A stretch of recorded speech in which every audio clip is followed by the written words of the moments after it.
Right now, there are guys sitting on their couches who haven't played professional basketball in years, getting paid millions of dollars by NBA teams. This is the story of the worst financial disaster in sports history and why teams are legally forced to pay ghosts. I was at a dinner last spring with a group of fund managers, sharp people, the kind who spend their afternoons stress testing discounted cash flow models, and someone brought up the NBA. Not the playoffs, the contracts. One of them mentioned that the Phoenix Suns had just agreed to pay Bradley Beal $96.9 million and then waived him. He's playing for the Clippers now on an $11 million deal, and Phoenix is still writing checks. Someone at the table laughed and said, "That's just bad management." I almost agreed.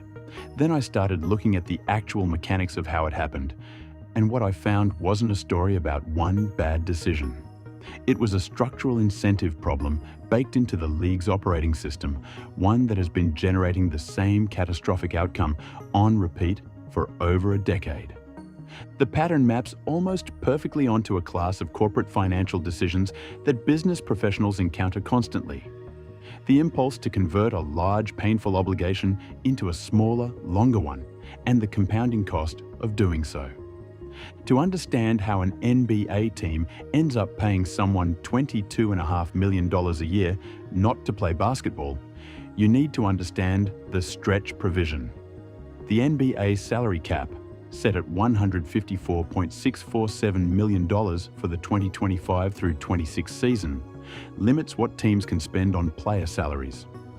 When a team signs a player to a guaranteed contract and that player underperforms, gets injured, or simply doesn't fit, the team can't just cut them and walk away. The guaranteed money stays on the books.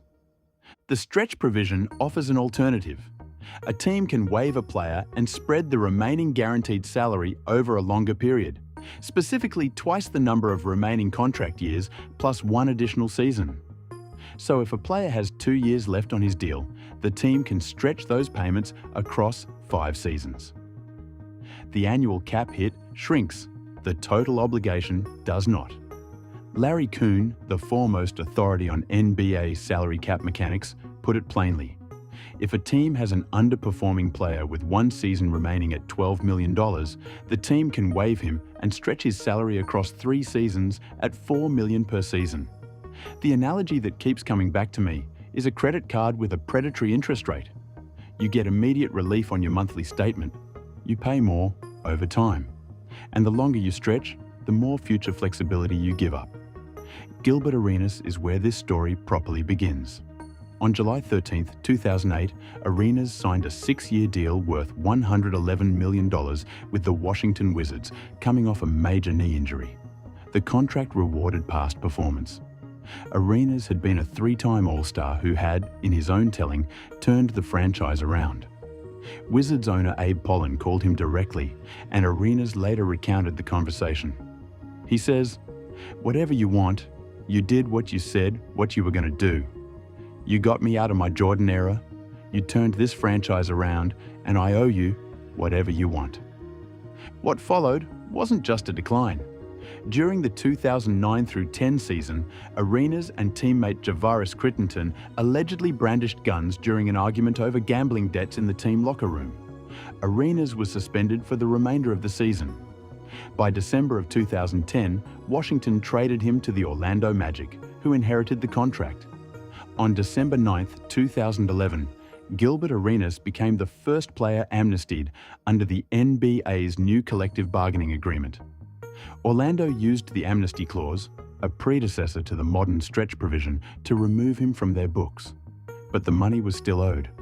The Magic remained on the hook for $42.9 million over the next 2 seasons. Arenas, last seen averaging 4.2 points per game in a brief stint with Memphis, ranked as the 4th highest paid player in the NBA that season. He wasn't playing for anyone. Orlando's final payment to Arenas came on June 30, 2017, nearly a decade after the original contract was signed, and years after he had left the league entirely. When told his contract was ranked the worst in NBA history, Arenas responded with a kind of bemused honesty. "Well, it could be. I'm not arguing that it's not. If the arenas deal was the original sin, the summer of 2016 was the flood. The NBA's salary cap jumped dramatically that year, driven by a new television deal that handed teams enormous amounts of new spending room overnight. And anytime the salary cap suddenly spikes, the resulting contracts tend to age catastrophically. That cap spike let the Golden State Warriors sign Kevin Durant. It also opened the door for the Los Angeles Lakers to sign Luol Deng. Deng signed a 4-year, $72 million deal with the Lakers in July of 2016. He was 31 years old. He played 56 games across 2 seasons. By September of 2018, the Lakers waived and stretched his remaining salary, restructuring the deal to extend 2 additional seasons. The stretch provision projected Deng to impact the Lakers' salary cap $4.99 million per year from the 2019 through 20 season through the 2021 through 22 season. The Lakers finished paying Luol Deng in April of 2022, nearly 6 years after signing him, and 4 years after he last wore their uniform. That same summer, Nicolas Batum signed a 5-year, $120 million contract with the Charlotte Hornets. By the final year of that deal, his production had declined so significantly that he publicly apologized. I apologize to the people here because they put so much faith in me, and it didn't work out. But what do I have to do? Because I'm still here. In November of 2020, Charlotte stretched the remaining $27.13 million on Batum's contract across 3 seasons at $9.04 million annually. And here's where it gets particularly instructive for anyone who has watched a company take on new debt to pay off old debt. The Hornets waived Batum specifically to create cap space to sign Gordon Hayward to a 4-year, $120 million deal. CBS Sports noted at the time that from a practical standpoint, the Hayward acquisition would actually cost Charlotte more than Hayward's original contract with Boston, because when you added the $9 million in annual dead money from Batum's stretch, the total cost of signing Hayward came to $147 million over 4 years. Charlotte stretched one bad contract to make room for another expensive one. The Batum dead money didn't disappear. It compounded.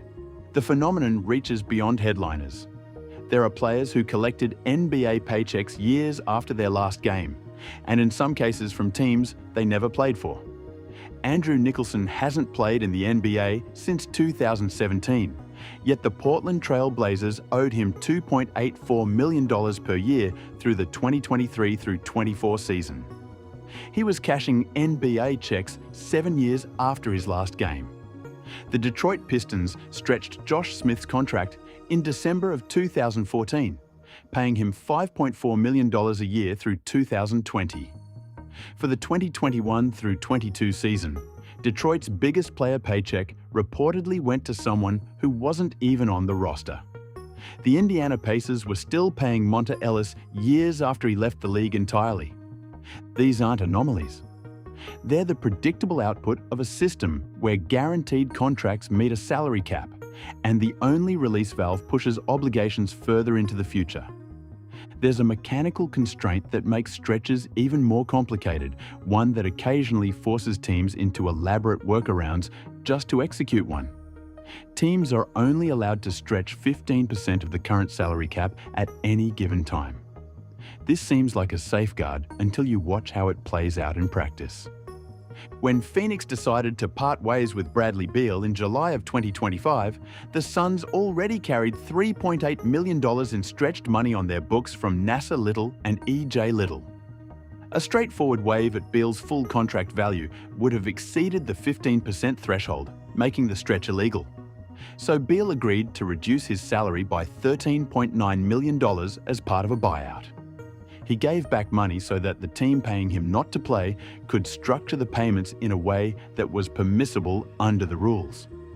The resulting arrangement, Phoenix owes Beal $19.4 million per season over the next 5 years. Add the Little and Liddell stretches, and the Suns carry more than $23 million in dead money annually, money committed to players who contribute nothing to the on-court product. Beal then signed with the LA Clippers for 2 years and $11 million, taking an enormous pay cut just to play. Phoenix pays him nearly twice his Clippers' salary every year for 5 years to play somewhere else. If you manage a budget, oversee a department, or sit in any room where financial commitments get discussed, you've encountered a version of the stretch provision. It shows up as the lease on equipment nobody uses but can't be broken without a penalty. The legacy software contract extended rather than renegotiated. The employee given a severance package stretched over 18 months because the lump sum would have cratered the quarterly numbers. The logic is always the same. Smooth the pain, push it forward, deal with it later, and it works in the short term. The annual number looks manageable, but that commitment eats into future flexibility in ways that never appear on any single quarter's balance sheet. Every dollar tied to yesterday's mistake is a dollar unavailable for tomorrow's opportunity. The NBA just does it at a scale where the math is impossible to ignore. On July 1st, 2025, the Milwaukee Bucks waived Damian Lillard with 2 years and $113 million left on his contract. They stretched it across 5 seasons at $22.5 million annually. It's the largest waive and stretch in NBA history. The Bucks didn't do this because Lillard couldn't play. They did it to create cap space to sign Miles Turner. But the downstream math is staggering. Yahoo Sports pointed out that instead of paying an average of $27.2 million over the next 4 years to retain Turner, Milwaukee will pay an average of $49.7 million, more than 30% of the salary cap, when you combine Turner's new salary with the Lillard dead money. $22.5 million per year. The gap between that dead money figure and an actual max player is smaller than you'd think. That number sits between Rudy Gobert at $36.5 million and Nikola Jokic at $55.2 million. Milwaukee is paying the equivalent of a starting center's salary to a player who will never wear their uniform again. There is a counter-argument, and it deserves a fair hearing. Proponents of the stretch provision point to expected salary cap growth. The NBA's cap is projected to keep rising as new media rights money flows into the system. Assuming a modest 7% year-over-year cap increase, by the time the final year of Beal's stretched deal arrives in 2029 through 30, the cap would reach approximately $202.6 million. At that point, Beal's $19.4 million in dead money would represent just 9.5% of total cap space, a meaningful but not crippling number.